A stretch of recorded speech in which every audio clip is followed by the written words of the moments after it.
I actually feel that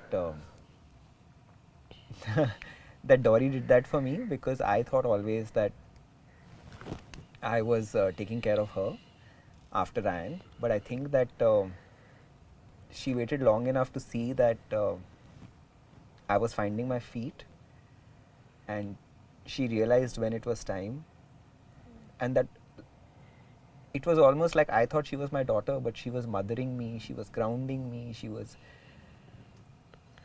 just keeping me anchored.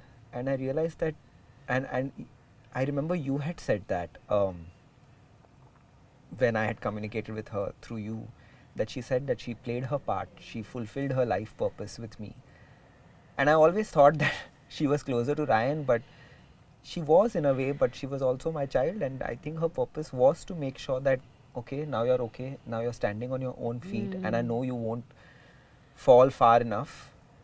And she played her part, and that's how unconditional, when I sometimes talk to animals, I realize how unconditional they are in their giving.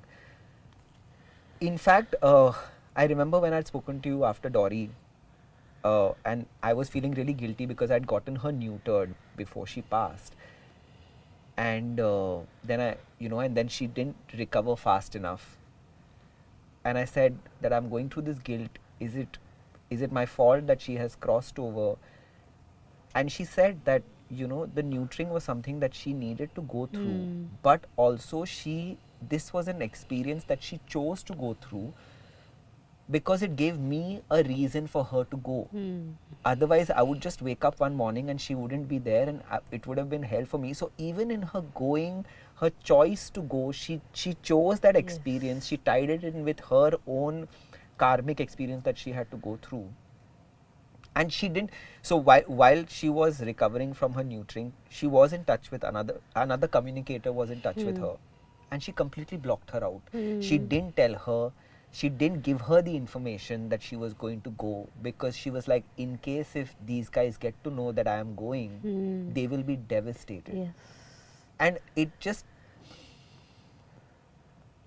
just amazing how even when they know that their life is going to end, they are capable of that sort of unconditional love, because as human beings, we are just grappling at everything. We want to hold on. We want to hold on to dear life. I want to live more. It's not about you right now. It's about me. But it's amazing. Like every time I think about Dory in that regard, I'm just like, You said a very interesting thing about how much, even in the last moments, she was thinking about you. And that's the beauty of animals, they're aware of their life plan, they're aware what is happening to their body, because they have they have a third person's objectivity towards it. So even in their suffering, they can maintain a completely balanced and peaceful mind.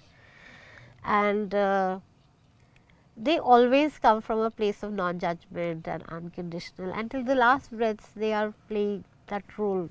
They're trying to fulfill that purpose they have with you in supporting you. They accept death as the next step to life. It's not like for them the end. That's where the soul's journey takes a separate turn, a different turn. They're just letting go of this body and taking on the next, or continuing on their soul journey, depending upon what they choose to do or what their soul needs.